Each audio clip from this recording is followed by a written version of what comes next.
And now, you're tuned into RBLR, the home of Tampa Bay's Reveler Sports. This is your RBLR Race Podcast. I'm your host, Zach Dobb, along with my co-host, Pat Davenport. Pat, how are you feeling after that song that has raised the bar for intro songs? Raise the stakes is absolutely right. I feel like we're currently at a point in the Rays season where the stakes could maybe not even be raised because we are at a kind of make or break point in our season here in late August. I guess it's all we can ask for, assuming we don't lose out next week. We're going to be playing in September with a shot. And that's all we can ask for on any given season, is to enter September with some meaningful baseball.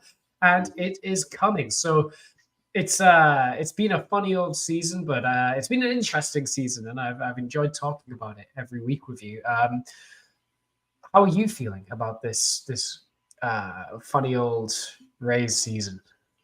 It's been one of the most, be honest, it's been a very frustrating season of Rays baseball for me.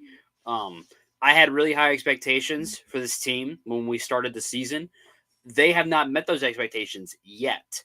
And there's a lot of reasons for that. We've discussed it all season long, whether it's been injuries or just underperformance or changes in the roster. Whatever you want to say it's been, they haven't lived up to the expectations that I thought they would.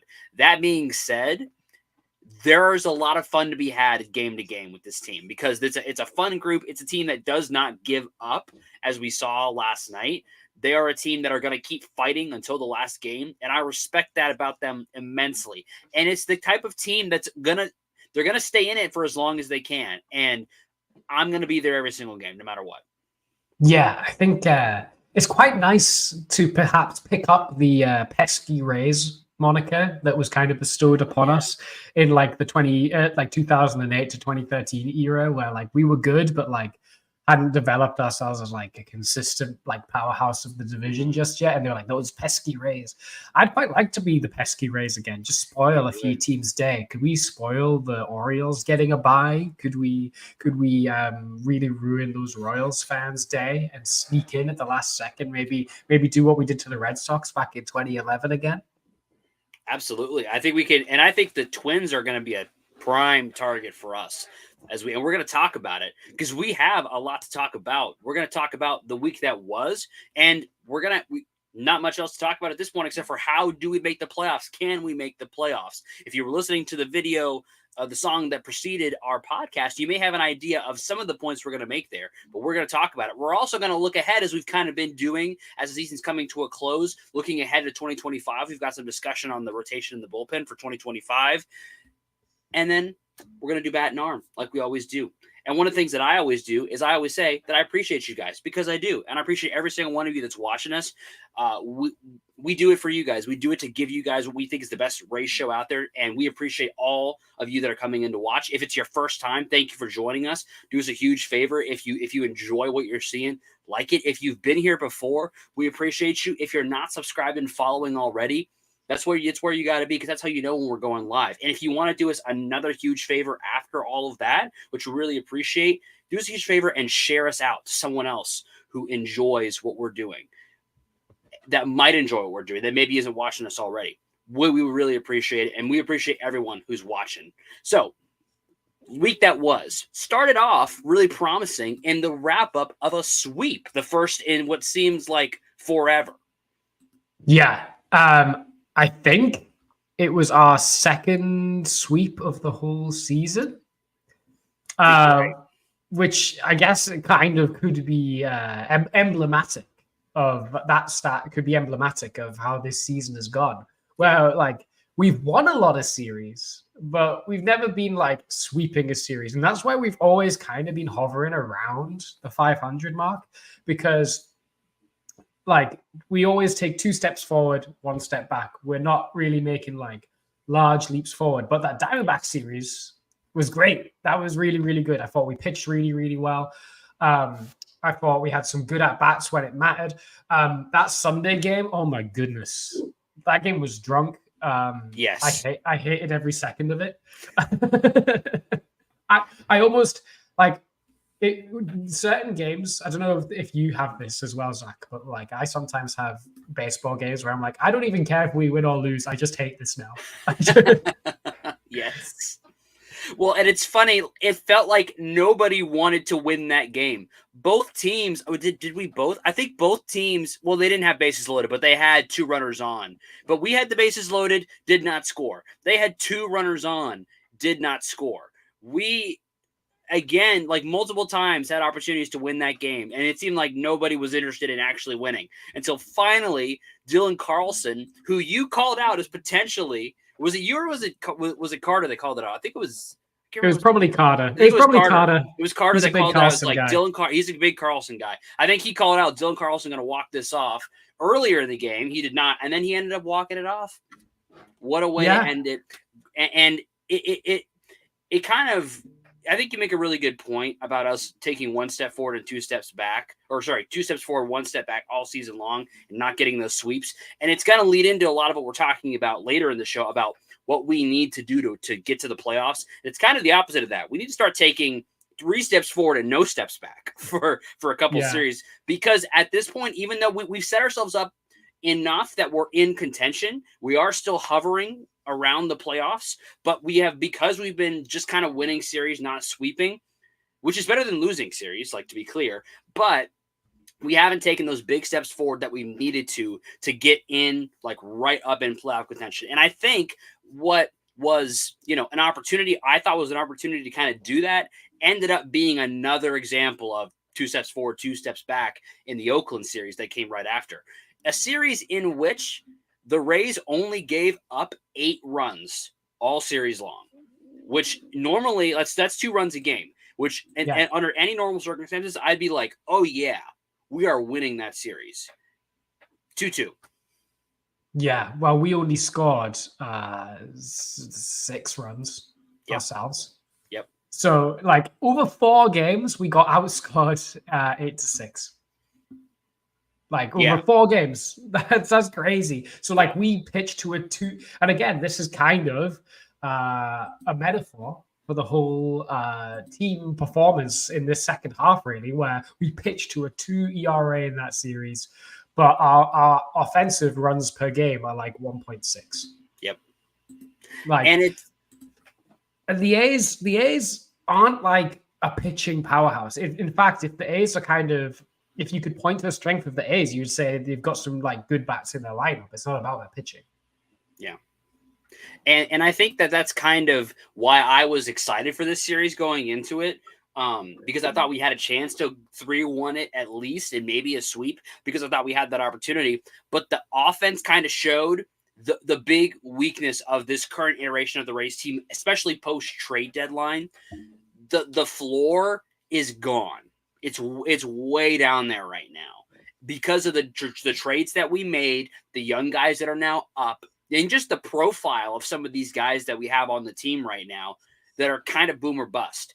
And a lot of them have the potential to develop into something more than that, and that's what we hope to see. But right now, that's kind of what they are. And unfortunately, in order for them to develop into something better, you kind of got to take that. So I don't really have a problem with the Rays doing it, because you look at guys like Morel and Carlson. They've had really, really nice performances. They've also had some really abysmally bad performances, like, multiple strikeout nights, just not looking good at the plate, not providing much value, and then they're going to hit home runs. So you have to take good with the bad to allow them to develop. It's what the Rays kind of signed themselves up for when they traded Isak, when they traded Randy, who, by the way, are not doing very well with their next teams. But we're not going to worry about that. When you did that, you lowered the floor of this team. Now, as we saw last night, the ceiling is also a little higher, because the potential of what you now have on the team is up here. But you got to take the good with the bad, and this series was kind of the bad. Yeah, it's the only way you can kind of make smaller fluctuations, both good and bad, and maintain consistency is by making the sample size larger, right? Yep. So, and that's how data works. So, yeah, you've got to play them out in order for them to get used to major league pitching, and it's tough because these are high pressure games, right? Like, they're not must win, but it's a playoff race, and you don't have, like we're going to talk about in a few minutes, you don't have much wiggle room anymore to have a bad night. So there's a lot of pressure being put on themselves. So people are going to press, and they're putting pressure on each other, I think, as well. I think there is a pressure cooker environment. Now, I don't think there's much to extrapolate from this. I think it's an open shut thing. But, the Yandy Cabby thing in that series, that was like, hey, we're all feeling a lot of pressure right now. Yeah. And that's why, and this Rays team is facing a lot of pressure. And I don't know about your belief on clutch or the ability to perform in high leverage or whatever. I subscribe to the theory that 90% of players act the same in high leverage. It's just like, it's small sample size nonsense usually. And then there's like 5% of players that actually do better in high leverage, and 5% of players that actually like shrivel up in high leverage and can't do it. And I just think the Rays have had a lot of bad sequencing in their innings in order for them to strand a lot of guys on runners in scoring position, because we get a lot of guys on, right? Like, we have so many at-bats with runners in scoring position, but then we never seem to come through when it happens. And I don't know if that's a case of bad sequencing, or do you think this team is genuinely bad at clutch hitting? No, I think what clutch is to me, and the example that I use for this, because I'm a Patriots fan, is Tom Brady. Clutch to me is not playing better in high leverage moments. Clutch to me is playing the same in high leverage, because usually you're a little worse in clutch moments because there's pressure, because it's a small sample size, all the above. You're a little worse. The people that are the best in the clutch are just the same. If you look at Tom Brady's statistics in the playoffs, they are a little better, but really they're just kind of the same as what they are in the regular season. And that's what makes him so good. Because when you look at most other quarterbacks or most other players generally, you can apply this across sports. There's very few guys that are really better. Most are worse the guys we remember as really good tend to be kind of the same, because usually those guys are just really good anyway. And so if they're really good anyway and they're the same in high leverage moments, that's what clutch ends up being. I think that when you look at how the team performs in with runners in scoring position this season, it's a case of you got a bunch of young dudes and they're gonna make mistakes. If I wanted to sum up where this team is right now compared to the first half of the year, walk percentage is down about 4% from the first half. Strikeout percentage is up about 3%. That's it right there. You're striking out a little bit more. You're walking a lot less. That's just like, that's because of the players you have on this team. Is that how it's going to be forever? No, but that's where you are right now. And again, you do get those really explosive nights where you get a lot of those guys that go off because there's so much power in this lineup. There's a lot more. I think there's more power in this lineup now than there was before, between Carlson, Morel, Jr. now up. There's a lot of power there. And Bilal's healthy. Yandy is healthy. He's healthy-ish. He's not really healthy. That's part of why he's performing not to his standards. He's just not healthy. He's got something with his hand that he's just playing through. So that is what it is. I don't think it's something that's going to plague them like long-term. It's a product of their current roster construction, because they've said the 2024 season is not the last season of baseball that will ever be played.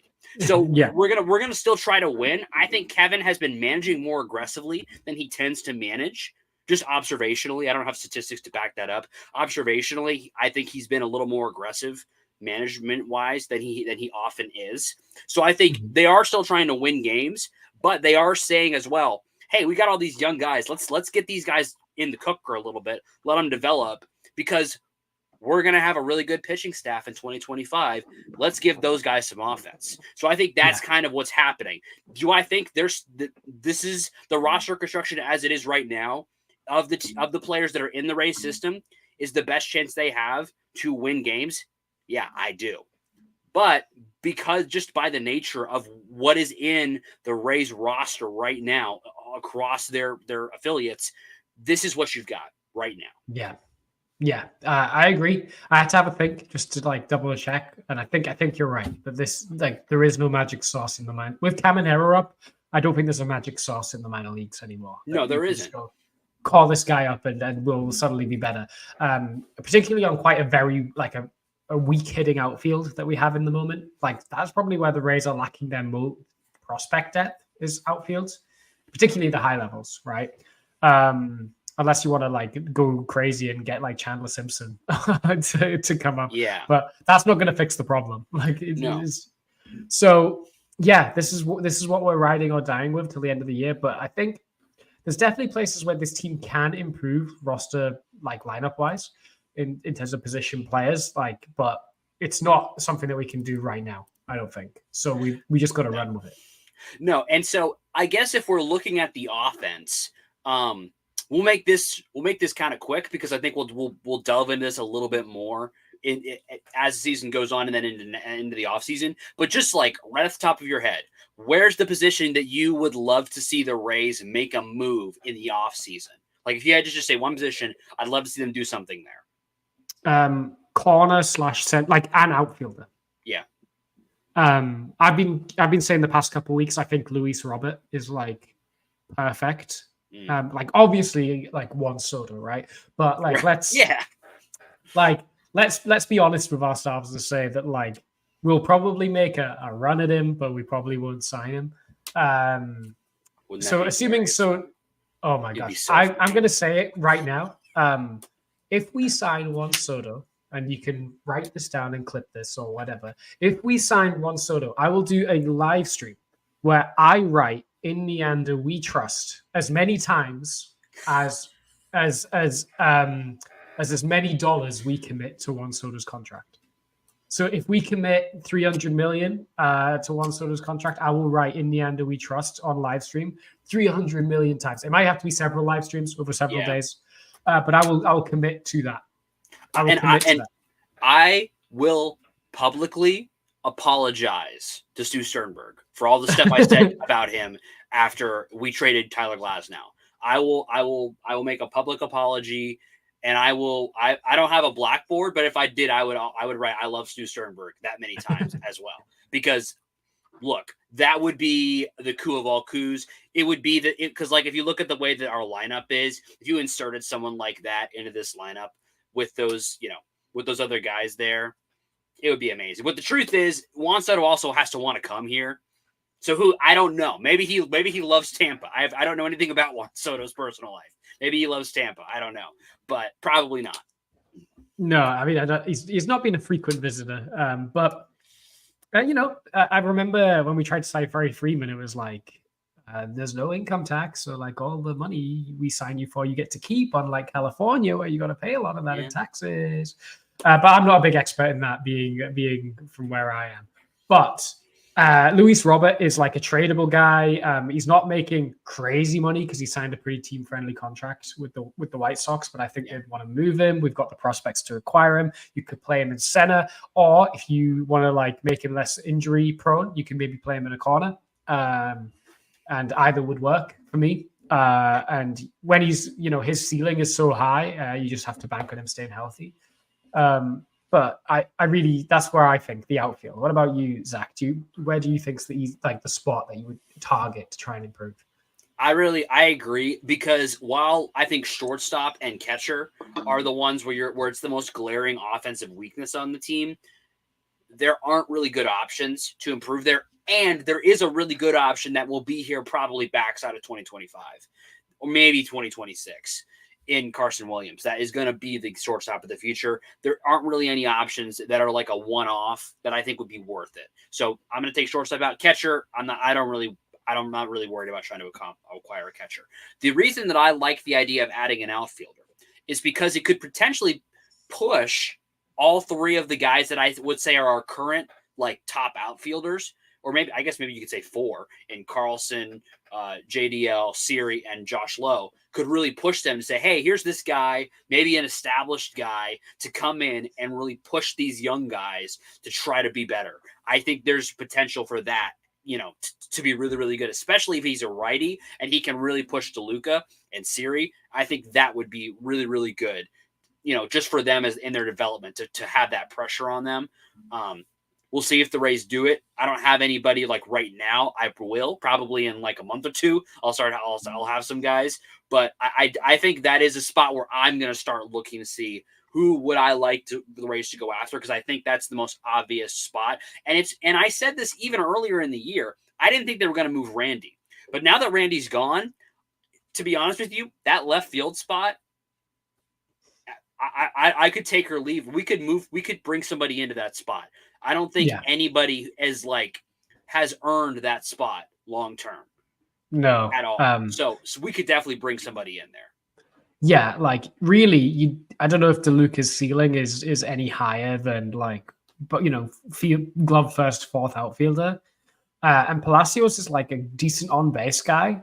Yeah, but with like long side platoon advantage. But like again, if you're gonna be like fielding like the best possible team you possibly can, there's probably a better option in corner outfield than Palacios. Yeah. Like I like Palacios's profile and I like his utility, and I think he deserves a spot on the roster, but he shouldn't be like, hey, we're gonna get 150 games out of Richie Palacios. Yeah.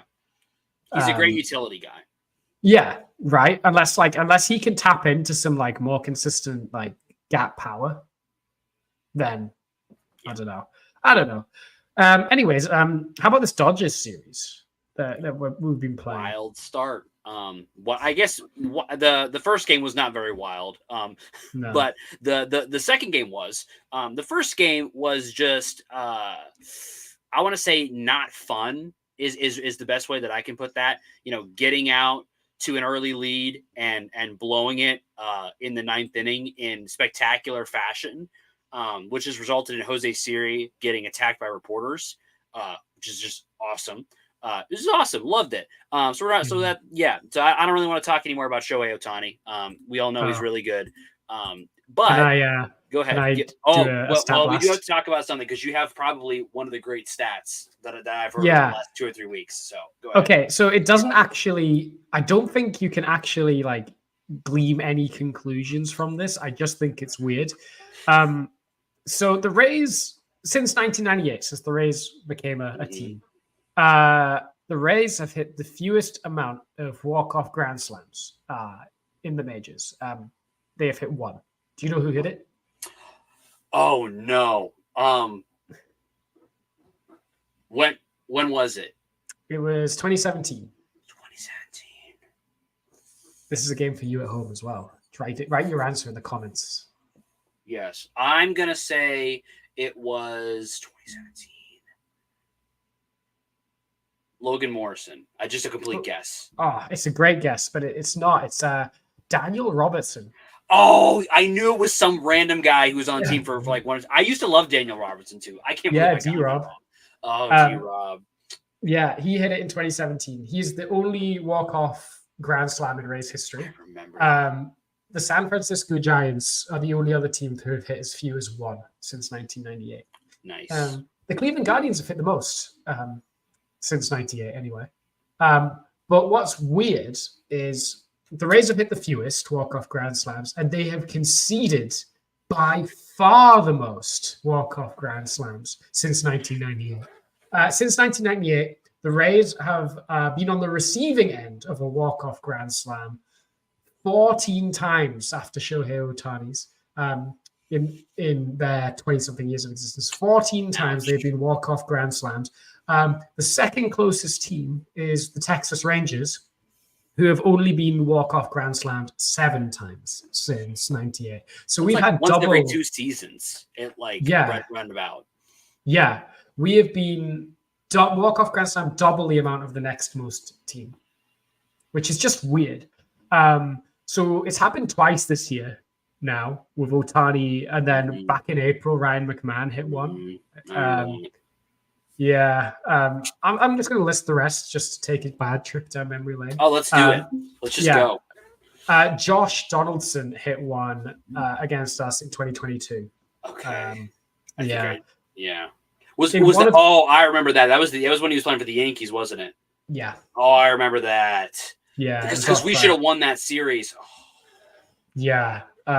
He was down. It was the ultimate one as well. They were down by 3 with 2 outs. I remember that. Yeah, it's gross. I believe it was short porch as well. It was short porch. Short porch. Yeah. We would have swept them. Yeah. In one of the more confusing ones, 2021, Shed Long Jr. Hit one against us in 2021 for the Mariners. We gave up 2 in 2018. Brian Dozier of the Twins hit one. Okay. Which I do remember that one. I remember watching that one live because it was a day game. And then Jose Bautista, while playing for the Mets in 2018, hit that one. I do remember that one. That because it was so random. Because I think before we played them, I was like, wait, who is playing for who now? And we get walked off. Yeah. Then we go back to 2015. Paulo Orlando hit one. That's a name. Of the Royals. And that was the first game of a doubleheader as well. So you get walk-off grand slam, and then you got to turn around. Play into the game. It's brutal. And then Jose Abreu hit one in 2014 off us.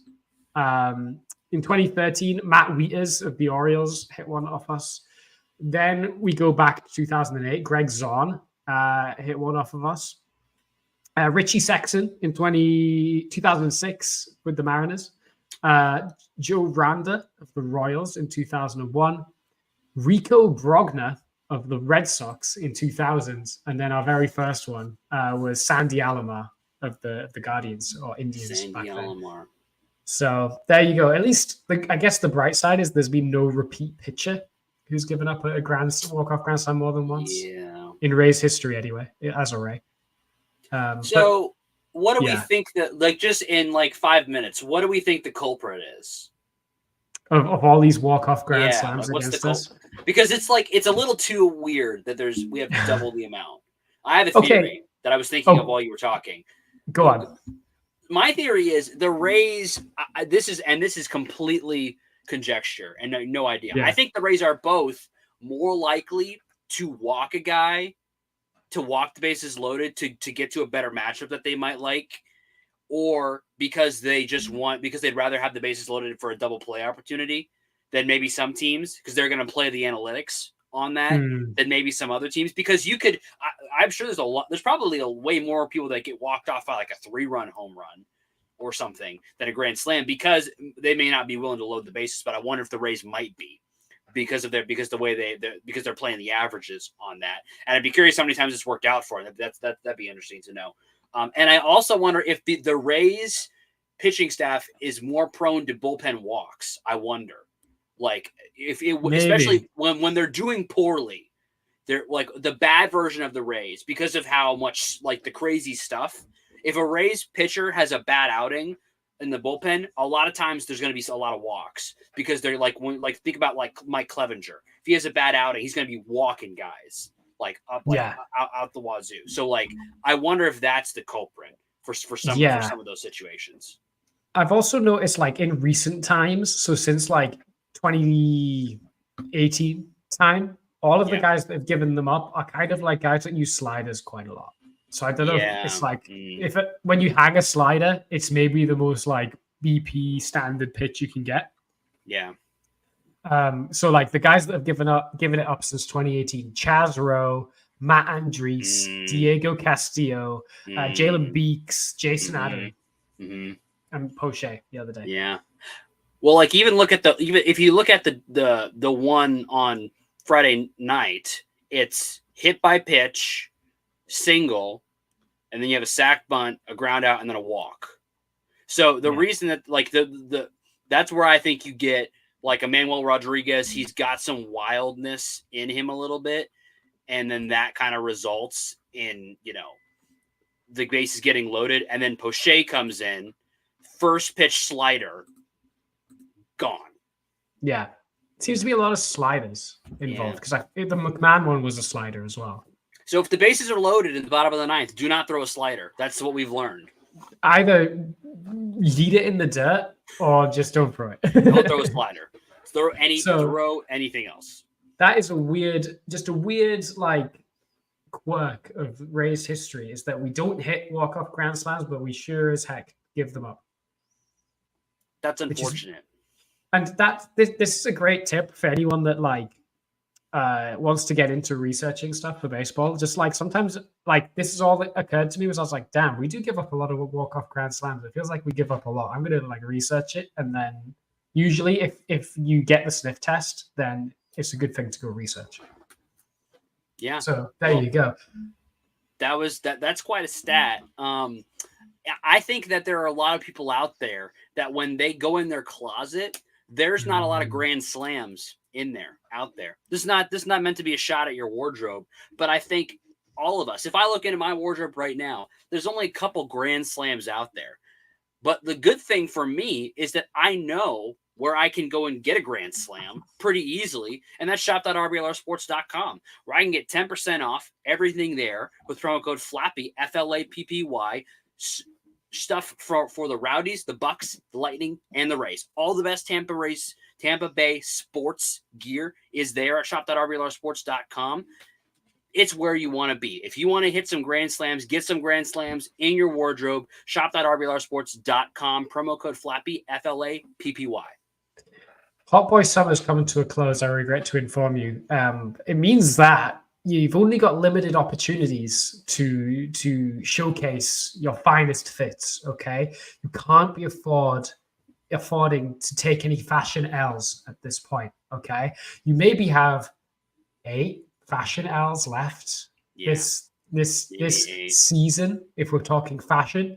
But the Rays, we hypothesize, have 8 losses left in this baseball season. Let's talk about that. Let's talk about that. But before we do, speaking of finest, if you think we are the finest podcast in all of the Bay, you could vote for us at Best of the Bay. Vote for us to win the best podcast category. If you go on the socials, we've got links to where you can go and vote for us. You can vote once a day. If you think we're doing great, we would really appreciate you voting for us. Absolutely. And if you want, you can get friend of the show Carter to be best sports writer too, You can. because he's pretty good. He's Appreciate pretty it. good too. We got a lot of good people here at the RBLR network. We do. We do. We have no bad shows here at the RBLR network. No bad shows. We have 33 games remaining in this baseball season. 33 games remaining, at least for the Rays. We hypothesize by looking at what the records currently of the teams that are in the playoffs and what their winning percentage is right now. We hypothesize it's going to take 90 wins to make the playoffs. Therefore, we need to win. Oh my gosh, I didn't go the other way. 25 games. Yeah. To make the playoffs. We need to only lose 8. That's all we got. Rest of the season. It's tough. Can it be done? Yes. Can it be done? Yes. So the key thing is we're trying to pick where we can take losses and where we can realistically take some losses and be okay. So we've got 10 series, I think. 10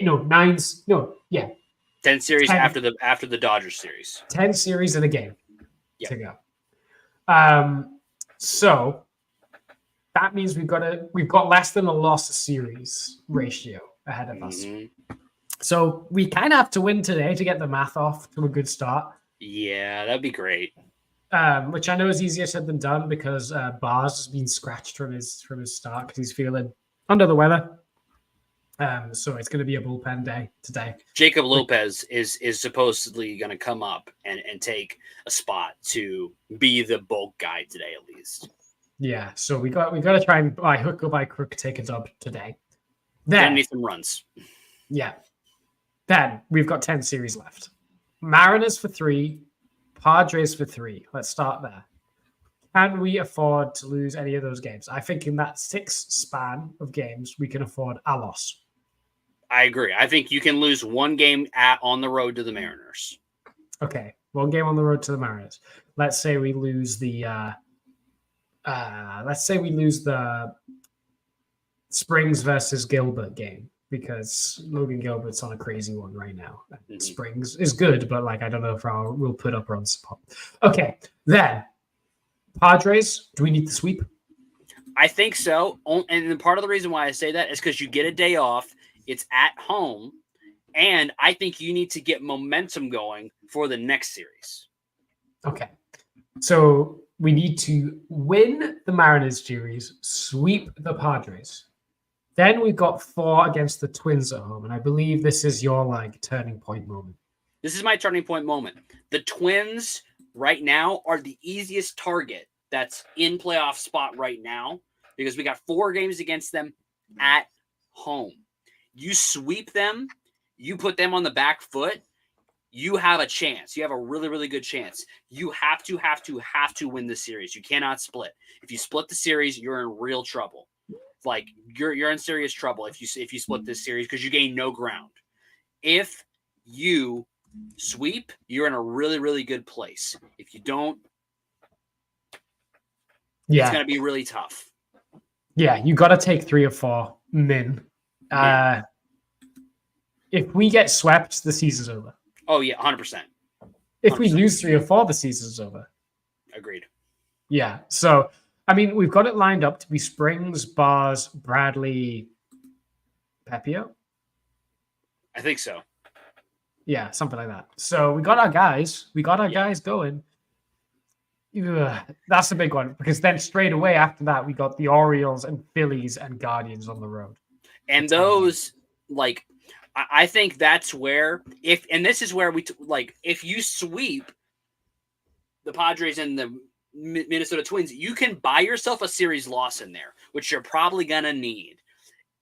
I think that middle series, or even either the middle or the last series versus that 4-gamer on the road at Guardians, hold on for dear life. That's a brutal series. That is a brutal series. After being on the road at Orioles, at Phillies, and then you go to the Guardians. And by the way, it's a streak of 1, 2, 3, 4. You've got almost, 1, 2, 3, 4, 5, 6, 7, 8, 9, 10, 11, 12, 13, 14, 15, 16, 17 games in a row without a day off. 11 of which are on the road. So in those 10 games, you have to go, assuming we took 3 of 4 against the Twins, 10. we swept the Padres, and we took 2 or 3 against the Marlins. You're probably going to need to be 7-3. Yeah. In those 10 games. Somehow. I don't care how you do it, but like, I don't care what order, but in those 10 games, you got to go 7-3 minimum. Yeah. You've got to find against 7-3 against 3 of the 5 best teams in baseball. Yeah.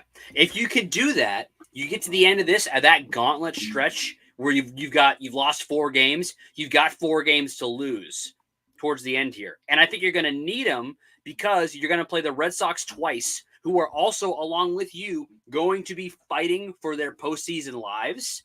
So I think you're probably going to lose 2 games in there. I don't think you're going to sweep either one, but it's going to be an absolute dogfight. And I think because the season is weird, you're going to lose a game to the Tigers and a game to the Blue Jays because it's just been that kind of a season. So that's how I think we make the playoffs. If we do something like that. Ideally, you'd want to sweep one of the Blue Jays or Tigers. You'd really like to. That would give you some cushion. That would give you the ability to lose more on that long road stretch or not have to sweep the Padres. Yeah. If you do that. So basically, we can't have it when we can have maybe 1 series loss between now and the end of the year. Pretty much. We can't get swept. Cannot get swept. And we will need not only to win every series we play, basically, but we're going to need a couple of sweeps in there. Yeah, a couple sweeps. And again, if you sweep the Twins, you could buy yourself maybe another loss because you'd have the tiebreaker and you'd be in striking distance of the Twins. You might be able to buy yourself an extra loss there. I'm just Googling where we're at. Have we faced the Twins this year, right? We had them on the road, I believe, earlier in the year. Okay, we have faced the Twins this year. Hold on, let me just get this right. So, so I can just see where we're at in terms of tiebreaker. Well, and that's why if you sweep them, it doesn't matter. But if you go 3-1 or 2-2, I don't think we got swept. We didn't sweep them. No, we won the series. Okay. Last time.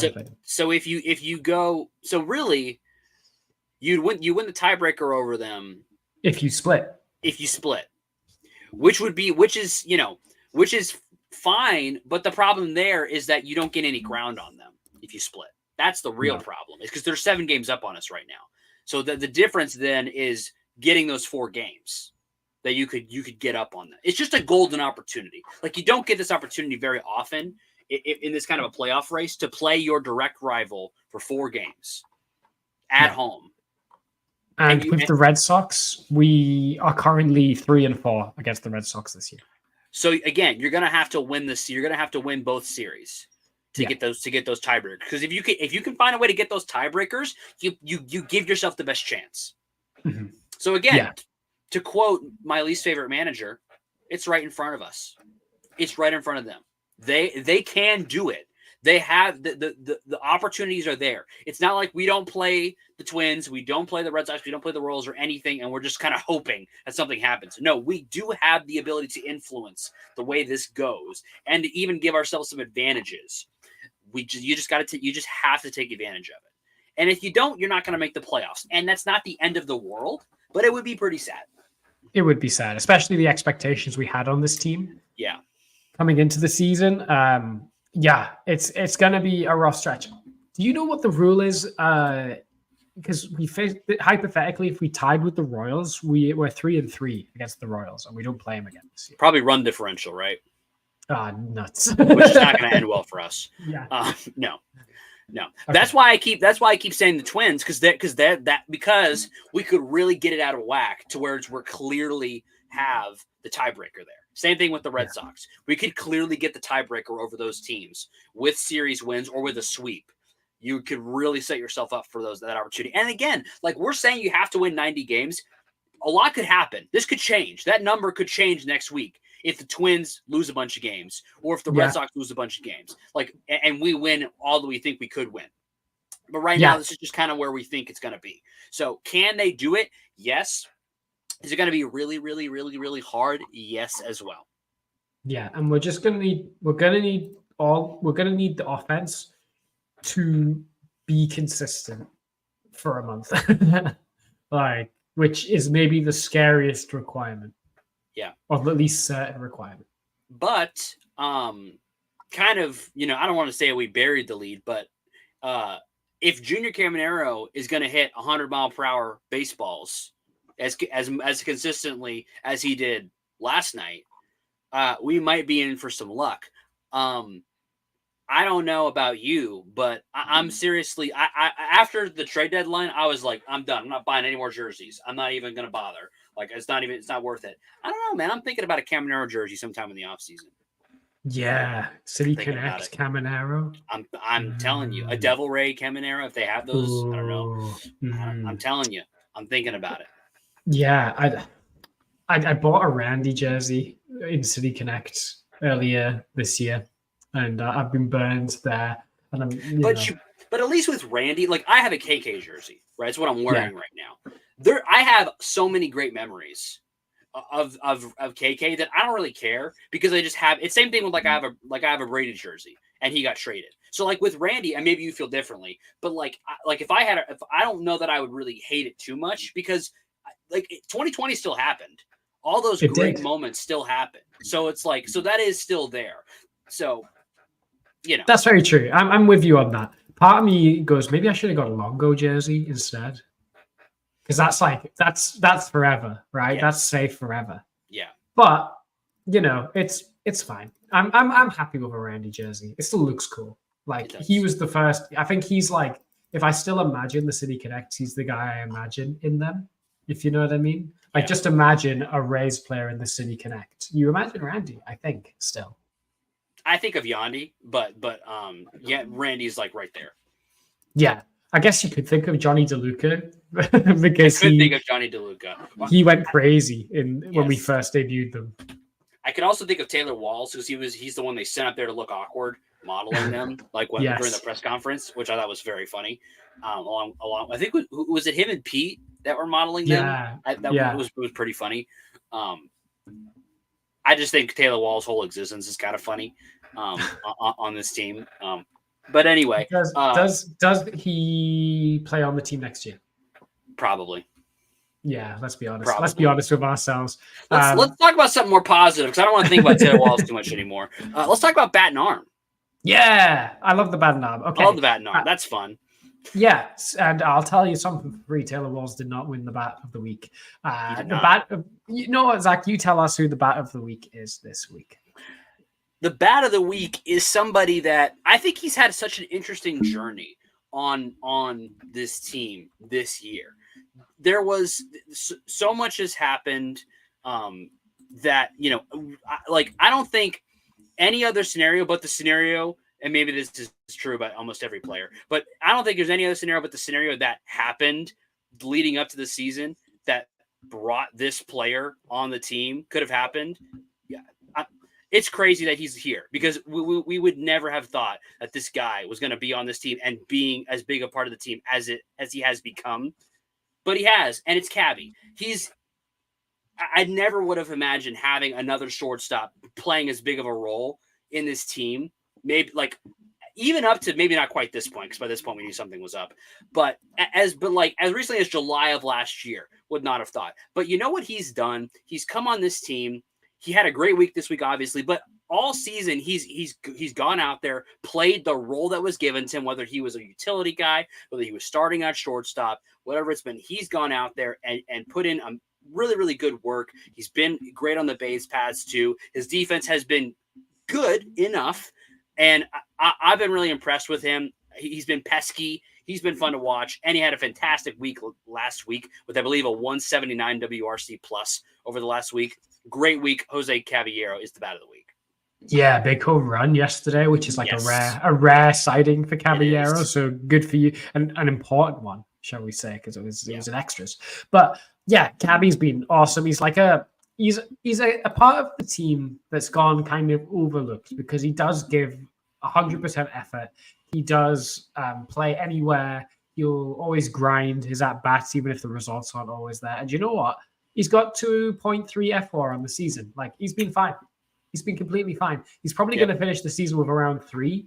And like a 3-win player is like, yeah, that's fine. Like we take those. We take those every day of the week. So like, obviously you need guys with higher ceilings than Caballero on your team, but you also need guys that are just going to quietly put up 3 wins, right? Otherwise you're going to have a top-heavy team. And the key thing about Caballero is that whenever he's been in, wherever he's batting the order, wherever he's played in the field, you know he's not a dead at bat. And you know he's going to play competent defense. Like, you know he's like a plaster you can put on any part of the team that you need to in the meantime, which is great. He's our handyman. That is a great way to put it. He is the handyman of this team. I'm glad he's getting a little bit of a shine because he has done kind of yeoman's work on this team to kind of get us where the bats and the plays in the field that have been needed to be made. I wouldn't mind seeing him next year. He's young, got a lot of team control left. It'd be interesting to see what kind of role he plays next year, but he definitely earned Bat of the Week this week. Awesome to see that home run. Good job, Cabby. We love it. Good job, Cabby. Shout out Christopher Morel, too, who also had quite a good week. Yes, Christopher Morel was like right there. He didn't have I thought about giving it to him. He wasn't really better in anything than Cabby, and Cabby had the big hit last night, but also a great week for Morel. Really, really good to see that. Junior had a nice week too.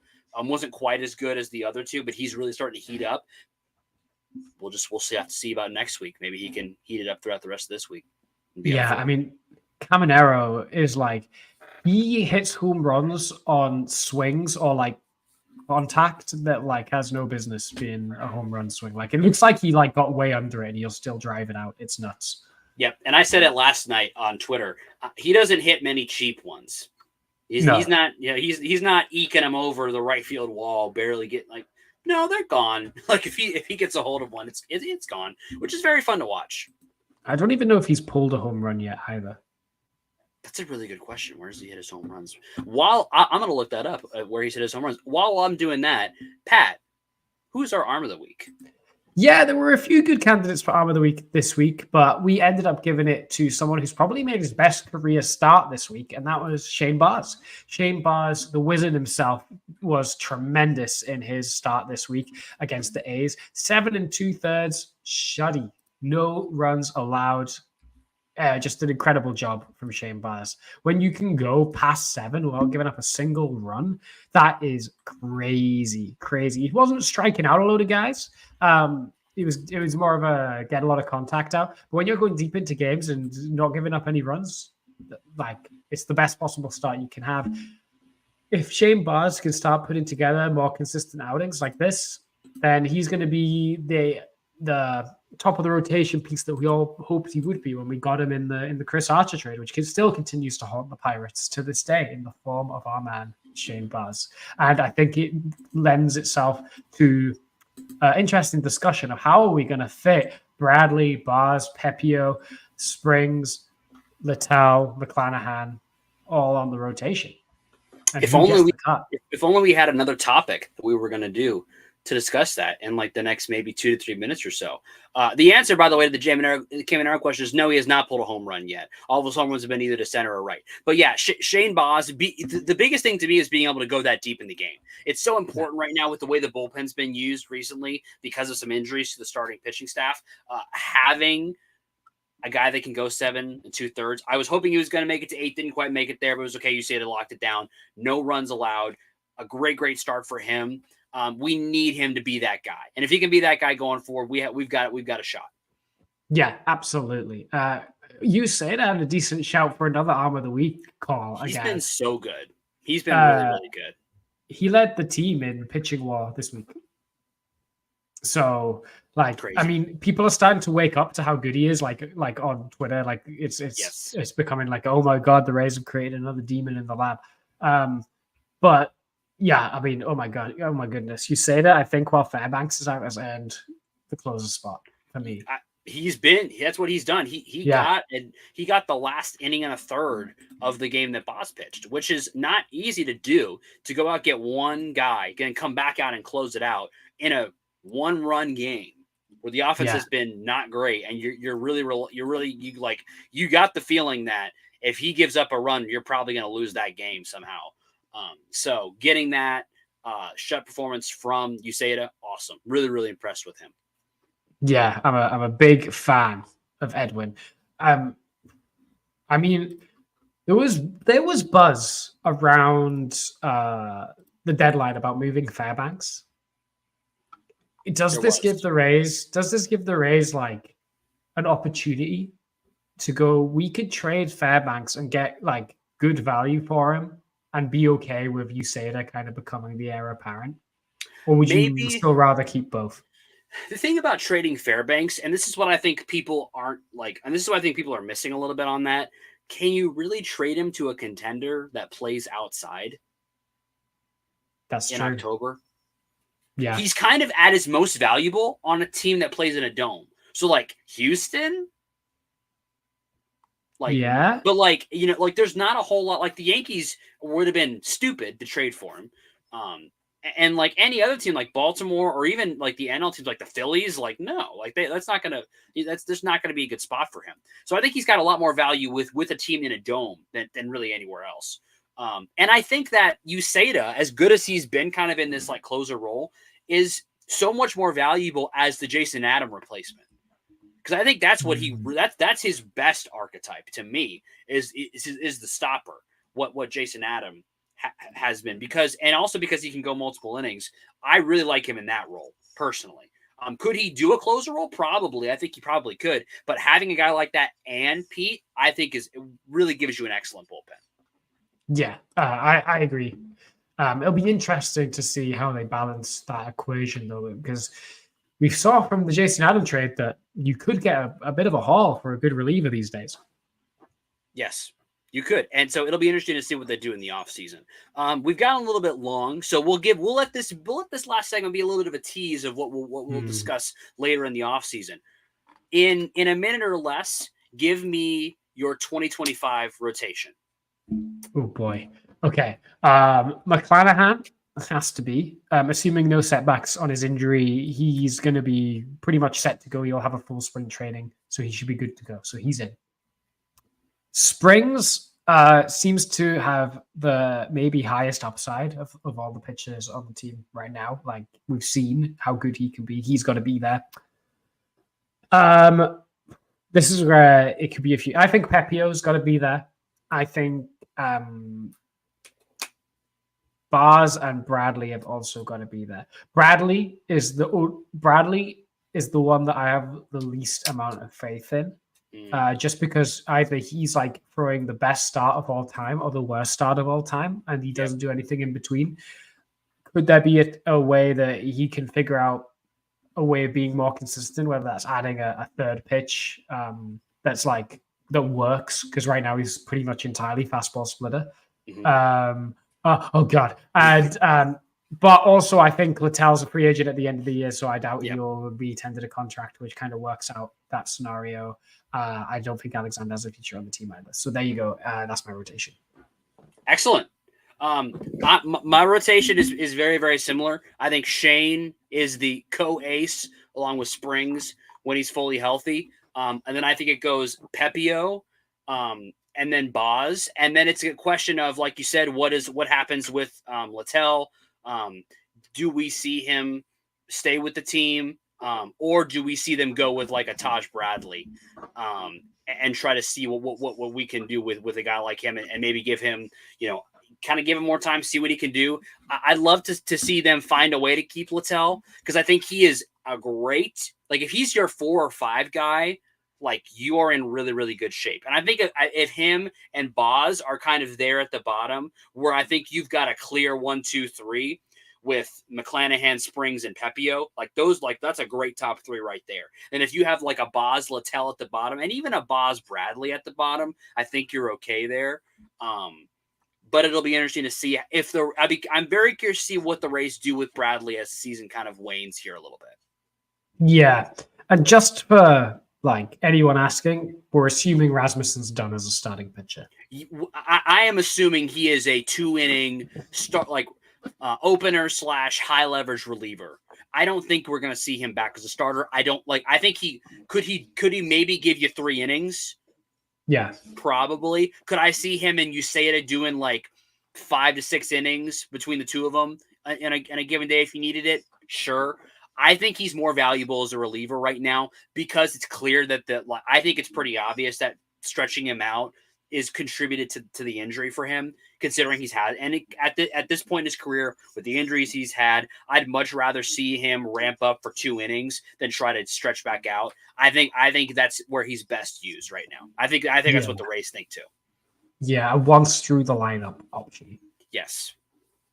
Which Uceda can be as well. So you could do 3 innings Rasmussen, 3 innings Uceda, 3 innings someone else. 3. Well, then you go 3 innings Poche, Clevenger, Fairbanks. Yeah, then you win the game. You win the game. Easy. Yeah. It's just that simple, people. It's just that easy. Yeah, just Kevin. Yeah, Kevin. Come on. Yeah, I think the rotation and the bullpen for next year is like, I'm not even thinking about it. No, I don't think there's a whole and we'll get into this into the offseason a little bit. I don't think there's going to be a whole lot of shuffle there. I think we may see some shuffle in the lineup. There's not going to be. I think they've got a really nice setup because when you look at this, the way the rotation is, you insert Shane McClanahan into that, it's just really, really good. And that's and you don't know what the next evolution of Pepio or of Springs back fully healthy for a full season, or of Boz a full season of health. Like, who knows what the end game is for those guys? Yeah, and like you also have is it Ian Seymour in AAA as well, who's probably like not far away from like getting a look in at the major league level. Same with like Joe Rock. So if you sustain an injury, which let's be honest, we probably will at some point, you've got guys down there as well. Maybe Tyler Alexander can stick around with the organization as well as like an emergency spot starter type guy. And then it's what does Bradley have? Right. What can he be? I don't know right now. He hasn't been good recently. The problem, and really, really fast on him, the problem is he doesn't have a really good out pitch. The curveball that he throws is too slow. If you watch the game last night, not a single swing and miss on that pitch. Not a one. It's just, it's too slow. It does not, it's very obvious what it is when it's thrown. It's not like you can maybe steal a strike with it every 3 or 4 at bats, but that is it. If it was 7 or 8 miles per hour faster, it would be a weapon in the put away pitch combined with what else he's got. But right now, he just doesn't have that put away pitch. He actually did a pretty good job of keeping pitches in the zone last night, but because there's not enough variation in those pitches right now, they're sitting on pitches and finding one they like. So, if he's not hitting his spots perfectly, you get what you get. And if he gets a little bad BABIP luck, you combine maybe not hitting your spots perfectly with a little bit of BABIP luck going the wrong way, you get what you got last night. Yeah. It's a shame because we've seen what he can be. Yes. When he goes crazy, like even in like the first couple innings yesterday, he dotted a pitch to, I can't remember who it was to, but he dotted a pitch at 100 right on the low outside corner. And you're like, right, if you could just do that. And basically the third pitch is so necessary because his fastball split are really good when you can't, like you said, if you don't just pick one and sit on it. Yes.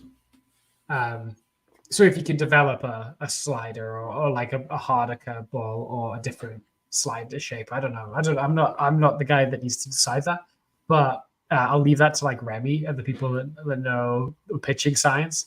Remy, if you're listening to this, we need to ship you down to the Trop. You need to go work with Taj. We need. And I really think there's a chance that we see Lopez or Rock or somebody up for a little bit to give Taj a chance to mess around a little bit in the minors, either this year or next year, depending on how things go. I think there's a chance that Taj spends a little more time in AAA over the next 2 seasons, not because of an injury, but just to give him a chance to work on a couple things. I'd be very interested to see what his arsenal looks like to start next year. 100% agree. But if Taj is your 5, we're in a great spot. Correct. That is 100% true. If he's your number 5, because of the weirdness of our injuries that we have right now, and just the rotation's in a lot of weird flux right now, and we don't have Shane. He's kind of like your 3, maybe, and that's not where you'd want him. If he's your 5, you're in a really good place. And then the bullpen can be run back, and it's fine. We might see a couple of like fringe changes to the bullpen, like you may see like a less of a Kunal or whatever. But again, run it back. I sleep easy knowing that if nothing happened to the pitching staff between now and opening day 2025, I'm completely cool with that. I think that's a winning pitching staff. It's just the lineup that needs better depth, really. Yep, I think Biggie is the one that we're going to see. Like that's the one where I think we're going to see him in the majors more next year. I'm excited for that. I think they're going to give him the rest of this season to figure it out in the minors, and then we're going to see him on the roster to start next year. Maybe if he figures stuff out, like if we make the playoffs, I might not be against him like being a secret weapon in the bullpen in the playoffs. Yeah, I could see it because people haven't got looks on him, right? Yeah, but we got to make the playoffs first. Yeah, 8 more losses. I hope that when we talk to you guys next week, we'll only be down to like 6 or 7 losses. If we're down to 4 or 5 losses, the tone of the show might be a little different than it is right now. So we'll see how that goes. But speaking of the show, that's our show. And thank you for everyone staying with us and watching the show. If you enjoyed it, do us a huge favor and subscribe and follow on the socials so you'll know when we go live. Would show us that you're enjoying what we're doing. We really, really appreciate it. If you liked it and you know somebody who might like it, do us a huge favor and share. And a like, or if you have any comments on what we said today, if you have a different opinion on the rotation for next year, if you got some thoughts on the offense, let us know in the comments. We'd love to hear from you and hear what you think. Absolutely. It's going to be crunch time. We've got some high stakes podcasts coming up between now and the end of the year. You're going to want to be there for that. You are. And we appreciate you being here for us this week. And we're going to have some wild times between now and the end of the season. But we're just grateful that you guys are going to be here. Raise up. Raise up.